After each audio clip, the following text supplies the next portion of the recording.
जय श्री महाकाली भक्तों, जय बाबा महाकाल भक्तों। स्वागत है आप सभी का आज हमारे एक और विशेष वीडियो में। भक्तों, आज हम बात करने वाले हैं कि अगर किसी व्यक्ति को पूजा पाठ करते समय आंखों में आंसू आते हैं, रोने का मन करता है, तो आखिर इसका क्या कारण है? क्या उस व्यक्ति के शरीर में कोई नकारात्मक शक्ति है जो भगवान के सामने आते ही तड़पती है, रोती है, या फिर इसका कोई अन्य कारण है? तो भक्तों देखिए, अगर आपके या आपके किसी भी परिजन के साथ ऐसा होता है तो ये वीडियो आपके लिए है। वीडियो को पूरा देखें, क्योंकि देखिए मैं हमेशा आपसे बार बार कहता हूँ कि अल्प ज्ञान हमेशा घातक होता है, इसलिए कभी भी आधी जानकारी किसी भी चीज़ की ना लें। और जिस प्रकार का हमारा जीवन है तंत्र मंत्र का, इसमें तो अधूरे ज्ञान का कोई मतलब ही नहीं है।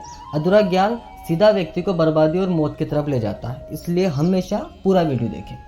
तो भक्तों देखिए, बात करते हैं कि आखिर ऐसा कौन सा कारण है कि हर व्यक्ति या कुछ खास व्यक्तियों के मन में जब भी भगवान की पूजा पाठ करते हैं तो अश्रु आ जाते हैं, रोना आ जाता है। तो देखिए भक्तों, इसके दो कारण होते हैं। पहला इसका कारण ये होता है कि आप इतने दुखी हैं, आपके जीवन में दुख है, पीड़ाओं से घिरे हैं आप, हर तरफ से समस्याओं ने आपको बांध लिया है। अब आपको जीवन से प्रेम नहीं रहा।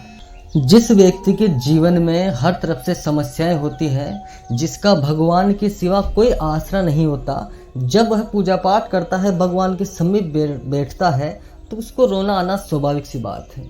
और ये बहुत अच्छी बात है कि आप अपने इष्ट के समक्ष रो रहे हो, क्योंकि अगर आप अपने देवता के सामने आपके दुखों को प्रकट करते हुए रो रहे हो, इसका अर्थ ये है कि आपको उन पर अटूट श्रद्धा है। आपका मन कहता है आपसे कि यही है जो इस जगत में मेरे दुखों को हर सकते हैं। तो देखिए, अगर ऐसा हो रहा है तो बहुत अच्छी बात है। और मैं आपको आश्वासन देता हूं कि अगर आप अपने इष्ट के सामने अपने दुखों को लेकर रोए हैं तो आपकी समस्याएं जल्द ही खत्म होने वाली हैं, क्योंकि भगवान भी आपकी श्रद्धा ही तो देखता है। भगवान को इससे फर्क नहीं पड़ता कि आप क्या पूजा लेकर आए हैं, क्या पाठ लेकर आए हैं। भगवान को फर्क पड़ता है कि आपको उनके ऊपर कितनी श्रद्धा है। और अगर आपको श्रद्धा है तो विश्वास रखिए, भगवान आपका दुख जल्दी हर लेंगे। और अगर आपको ऐसे रोना आ रहा है तो ये गलत नहीं, अच्छी बात है। इसका दूसरा कारण हो सकता है भक्तों कि आपके शरीर में आपके घर के पितरों की छाया है, अर्थात भविष्य में आपके ऊपर पितरों की सवारी आने वाली है।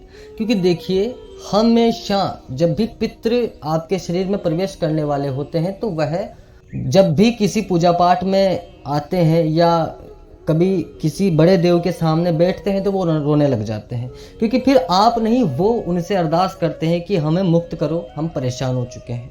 क्योंकि पितृ जब तक सही से नहीं बैठते, उनका आप सही क्रियाकलाप नहीं करते, विधि विधान से उनके राती चोगे नहीं दिए जाते, उनके पाठ नहीं सजाए जाते, तब तक वो भूखे रहते हैं, प्यासे रहते हैं। तो एक कारण ये हो सकता है कि आपको भगवान के समक्ष आंसू आते हैं, आपका भगवान के सामने आपको रोना आता है।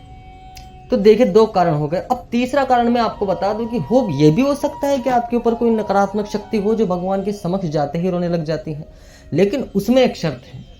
शर्त यह है कि सिर्फ रोने से नहीं, अगर आपके शरीर में भी दिक्कतें हैं, शरीर भी आपका खत्म हो चुका है, बिल्कुल आप मरीज रहते हैं, रोगी रहते हैं, शरीर पूरी तरह से टूट चुका है, या शरीर में कुछ भी ऐसा दुख हो जो चिकित्सक द्वारा इलाज में सही नहीं हो रहा है, तो फिर हो सकता है कि आपके साथ कोई नकारात्मक शक्ति हो जो आपके शरीर में है और आपका गलत कर रही है। लेकिन अगर शरीर में दुख नहीं है और केवल रोना आ रहा है तो उसके ये पहले वाले दो कारण हो सकते हैं। आशा करता हूँ भक्तों जानकारी आपको समझ आई होगी। फिर भी अगर कोई समस्या है तो आप कमेंट कर सकते हैं, मैं आपको कमेंट में अवश्य ही इस बात का फिर से जवाब दे दूंगा। जय श्री महाकाली, जय महाकाल, हर हर महादेव भक्त।